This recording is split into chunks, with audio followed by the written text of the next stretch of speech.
இயற்கை விவசாயிகள் அனைவருக்கும் இனிய காலை வணக்கம்.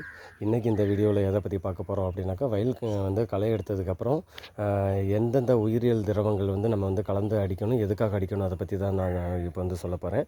இது பார்த்திங்கனாக்கா ஃபஸ்ட்டாக இருக்கிறது வந்து பேசிலஸ் துரிஞ்சியன்சிஸு, அதுக்கப்புறம் பார்த்திங்கன்னா இது க்ரீன் ஆக்டினோ, அப்புறம் நொல்கி ஸ்ப்ரே இது, அதுக்கப்புறம் பார்த்திங்கன்னா இது வந்து ஒட்டும் திரவம். இப்போ வந்து இந்த பேசிலஸ் துரிஞ்சியன்சிஸ் அது எதுக்காக அப்படின்னு பார்த்திங்கனாக்கா, வயல் வந்து களை எடுத்ததுக்கப்புறம் வந்து இந்த தண்டுகள் உருண்டும் பார்த்திங்களா, அப்போ வந்து அதுக்குள்ளே வந்து இலை சுருட்டு புழு வரும் 2 இலை ஒட்டிக்கிட்டு வந்து இலை சுருட்டு புழு வரும்.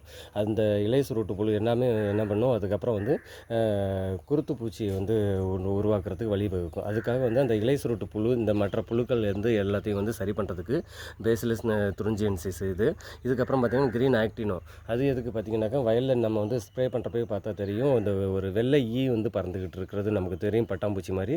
அந்த வெள்ளை என்ன பண்ணும், அது வந்து குருத்தில் போய் முட்டையிட்டு குருத்து வந்து புழுவை உருவாக்கி அதை வந்து அழிக்கிறதுக்கு தான் அது வந்து அதோட வேலை. அதை வந்து சரி பண்ணுறதுக்கு தான் இந்த க்ரீன் ஆக்டினோ இது.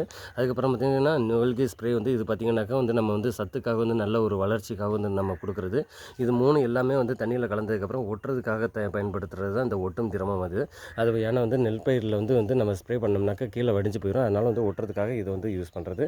அதனால் வந்து இதை வந்து நம்ம வந்து கண்டிப்பாக வந்து இது களை எடுத்தோன்னு கொடுக்கணும். களை எடுத்ததுக்கப்புறம் வந்து ஒரு 15 நாள் கேப்பில் வந்து மறுபடியும் கொடுத்தோம் அப்படின்னா எந்த ஒரு பூச்சியின் தொல்லை, புழுக்களின் தொல்லை வந்து நமக்கு இல்லாமல் நல்லபடியாக ஆரோக்கியமான பயிர் வந்து வளர்ச்சி வந்து நமக்கு வந்து சரியாக இருக்கும். இங்கே பார்த்திங்கன்னா அதோட அளவு பார்த்திங்கனாக்கா நான் இதில் வந்து சொல்லலை, நம்ம வந்து யூஸ் பண்ணிக்கலாம். இப்போ பார்த்திங்கனாக்கா பேசிலஸ் துரிஞ்சியன்சிஸ் அப்படிங்கிறது 10 லிட்டர் தண்ணிக்கு வந்து ஒரு 50 மில்லி வந்து நம்ம வந்து ஊற்றிக்கலாம்.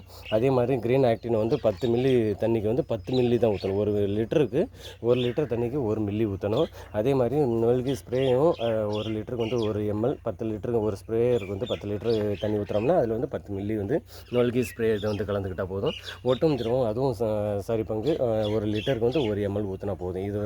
இதுதான் இதோட அளவு. இந்த அளவு வந்து நம்ம வந்து ஒரு ட்ரம்மில் வந்து நம்ம தண்ணி எடுத்து மிக்ஸ் பண்ணி வச்சுக்கிட்டு அதை வந்து ஸ்ப்ரேயர் மூலமாக அது எந்த ஸ்ப்ரேயரில் வேணாலும் அடிக்கலாம்.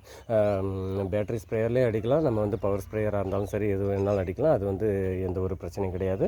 இது வந்து கண்டிப்பாக நம்ம கொடுத்தோம் அப்படின்னாக்கா வந்து இலை சுருட்டு புழு, அதுக்கப்புறம் வந்து குருத்து பூச்சி வந்து தாக்கம் வந்து நமக்கு வந்து நின்றும். இதை அடித்து 15 நாள் கழித்து வந்து திரும்ப ஒரு முறை வந்து ஸ்ப்ரே பண்ணிட்டோம் அப்படின்னா நல்ல ஒரு ஆரோக்கியமான பயிர் வரும், நல்ல ஒரு பூட்டு நல்லபடியாக வரும். நன்றி.